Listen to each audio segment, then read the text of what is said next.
భారత సైన్యానికి, భారత సరిహద్దు దళానికి భారత ప్రజలు, బెంగాల్ ప్రజలు తోడు నిలబడ్డారు. బంగ్లాదేశ్ వాళ్ళకి తాట తీసే వార్నింగ్ ఇచ్చారు. వాస్తవంగా బీఎస్ఎఫ్ భారత సర్వే బృందాలు కలిసి సరిహద్దు దగ్గర ల్యాండ్ మెజర్మెంట్ భూమి కొలతలు తీసుకోవడానికి, కంచేయడానికి, ఫిల్లర్లు నాటడానికి వెళ్తే ఆ పనులన్నీ భారత భూభాగం లోపలే జరుగుతుంటే సర్వే పనులు మొదలవగానే బంగ్లాదేశ్ పౌరులు గుంపులుగా వచ్చి పనులను అడ్డుకోవడానికి ప్రయత్నించారు. వెంటనే బంగ్లాదేశ్ సాయుధ బలగాలు, బీజేపీ వాళ్ళు కూడా అక్కడికి చేరుకుని సరిహద్దు నిబంధనలకు విరుద్ధంగా పనులు చేస్తున్నట్టు అభ్యంతరాలు చెప్పారు. భారత అధికారులు పనులు ఆపడానికి అస్సలు ఒప్పుకోలేదు.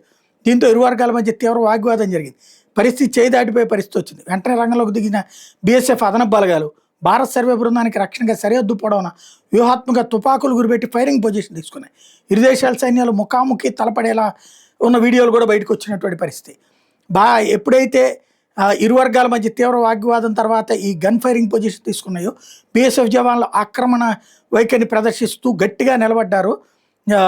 అప్పుడు బంగ్లాదేశ్ బలగాలు వెనక్కి తగ్గినాయి. దాంతో భారత అధికారులు సాయుధ రక్షణ మధ్య సర్వే పనులు విజయవంతంగా పూర్తి చేశారు. తీన్ బేగా కారిడార్ ప్రాంతం గుండానే చొరబాట్లు ఎక్కువగా జరుగుతున్నాయి. పశువుల అక్రమ రవాణా, డ్రగ్స్, నకిలీ నోటు చలామణి, హ్యూమన్ ట్రాఫికింగ్ ఎక్కువగా జరుగుతుంటాయి. ఈ అక్రమాలను అడ్డుకట్టి వేయడానికి భారత్ అక్కడే గట్టి కంచెని ఏర్పాటు చేస్తుంది. కూచ్ బెహార్ సెక్టర్లో ఇంకా దాదాపు 50 కిలోమీటర్ల మేర కంచె వేయాల్సినటువంటి పరిస్థితి అయితే ఉంది. బంగ్లాదేశ్ పాత నిబంధనలు సాగ్గా చూపిస్తూ ఈ పనులు అడ్డుకోవాలని చూస్తున్నా మన భూభాగంలో కంచేసుకోవడం అనేది మన దేశ సార్వభౌమాధికారానికి సంబంధించిన విషయమని భారత్ తేల్చి చెప్పింది.